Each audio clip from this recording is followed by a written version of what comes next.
El Rincón House by Juan Sabbagh Arquitectos in Santiago, Chile. The project proposes a suspended volume over the ground that rotates with respect to the street, facing north to seek the sun and distant views of the Andes mountain range. This volume, made up of a concrete parallelepiped, is intervened as a granite sculpture. Through the excavation of the volume, in a play of full and empty, the spaces of the program are accommodated. To highlight this sculpting process, some walls are left polished and others textured, just as the contrast between the cut planes and the untouched faces of the natural stone remains. To bring warmth to the spaces, it is decided to add a third texture made up of wooden planes that cover some interior faces, as well as lattices that create light filters and control the entry of sunlight into the interior.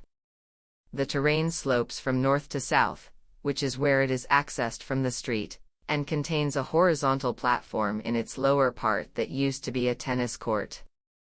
This place was the most suitable and available to locate the house, however. It left it in a somewhat buried situation with respect to the garden and the distant views to the north. That is why it is decided that all the main spaces have double height to counteract this condition and also to capture the maximum amount of light and, at the same time, be able to contemplate in their real dimension two large existing American oaks on the terrain. The required program was quite extensive, as the family is large and multiple use spaces were required, such as study rooms, an art workshop, and a gym. That is why the house is resolved by concentrating it on 3 levels in order to reconcile varied uses in the smallest possible space. In the main space of the living and dining room, a terrace is projected towards the main garden with the same double height as the interior spaces.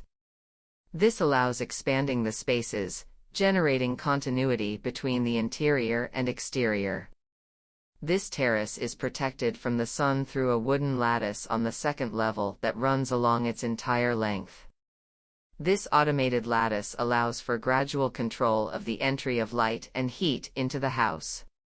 In conjunction with the retractable awnings hidden in the mezzanine beam, the space can be completely enclosed to be used on cold winter days.